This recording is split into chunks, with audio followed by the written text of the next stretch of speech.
Shahpur સરાડિયા train મામલે બાટવામાં સોમવારથી voice of સૌરાષ્ટ્રના કન્વીનર રાકેશ લખલાણીએ ઉપવાસ શરૂ કર્યા છે, પરંતુ બીજા દિવસે મંગળવારના રોજ તેમની સાથે આગેવાનોએ પ્રતિક ઉપવાસ કરીને આક્રોશ વ્યક્ત કર્યો હતો અને 41 વર્ષથી બંધ શાહપુર સરાડિયા ટ્રેન પુનઃ સ્થાપિત કરવાની માંગણી કરી હતી।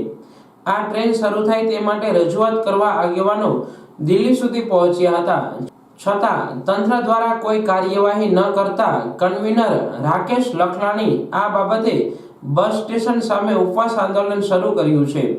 જ્યાં સુધી રેલવે તંત્ર દ્વારા કોઈ નક્કર કાર્યવાહી નહીં કરવામાં આવે ત્યાં સુધી ઉપવાસ આંદોલન કરવામાં આવશે। આપને જણાવી દઈએ કે છેલ્લા 1 વર્ષથી આ આંદોલન શરૂ કરવામાં આવ્યું છે અને અનેક વખત રેલવે મંત્રી સહિતના અધિકારીઓને રૂબરૂ મુલાકાત સમયે ડોકાતા અને ફોટો સેશનમાં હંમેશા આગળ એવા નેતાઓ આ ઉપવાસ છાવણીમાં કેમ જોવા મળતા નથી તે પણ પ્રશ્ન ચર્ચાઈ રહ્યો છે। વોઇસ ઓફ સૌરાષ્ટ્રના કન્વીનર તરીકે રાકેશ લખલાણી શાહપુર સરાડિયા ટ્રેનની છેલ્લા એક વર્ષથી લડત ચાલતી હતી। એમાં અમને સાંસદ અમારા કર્મનિષ્ઠ એવા રમેશભાઈ ધડુકના સહકારથી અમે રેલવે મંત્રી અશ્વિની વૈષ્ણવ સાહેબને 4 વાર મળ્યા છીએ।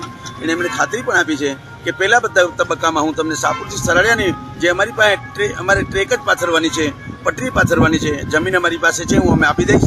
બીજા તબક્કામાં સરાડિયાથી આગળ 34 કિલોમીટર વાંસળિયા જોડવા માટે પણ હું એગ્રી છું, પરંતુ એના માટે પૈસા માટે મારે નરેન્દ્રભાઈ સાહેબને વાત કરવી પડશે, એની પણ હું તમને ખાતરી આપીશ, કરી દઈશ। પરંતુ કોઈને કોઈ કારણે આ ટ્રેન જે હદનિશાન નક્કી કર્યા પછી એમાં 100 કિલોમીટર સ્પીડ અને ઇલેક્ટ્રિક નક્કી કર્યા પછી કોઈને કોઈ કારણે આ ટ્રેનનું કામ અત્યારે વિલંબ કરવામાં આવે છે, તો મારી વિનંતી છે કે આ માટે મારે ફરજિયાત ન છૂટકે, કોઈ રાજકીય નથી, બિન રાજકીય આંદોલન છે, પ્રજાની આવતી પેઢી માટેનું આંદોલન છે, જેથી કરીને ત્યાં સુધી મને ટ્રેન નહીં મળે ત્યાં સુધી મારા અનશન છોડીશ નહીં અને કદાચ મારે જાન આપી દેવી પડશે એની મારી પૂર્વ તૈયારી છે। કોઈ બિન રાજકીય કે કોઈ માટે કોઈ રાગદ્વેષ નથી, એક લોકોનો હિતનો પ્રશ્ન છે। એ મારી વિનંતી છે કે રેલવે સત્તાવાળો આના માટે ઝડપથી કાંઈ કાર્યવાહી કરે, પ્રજા વતી મારી વિનંતી છે।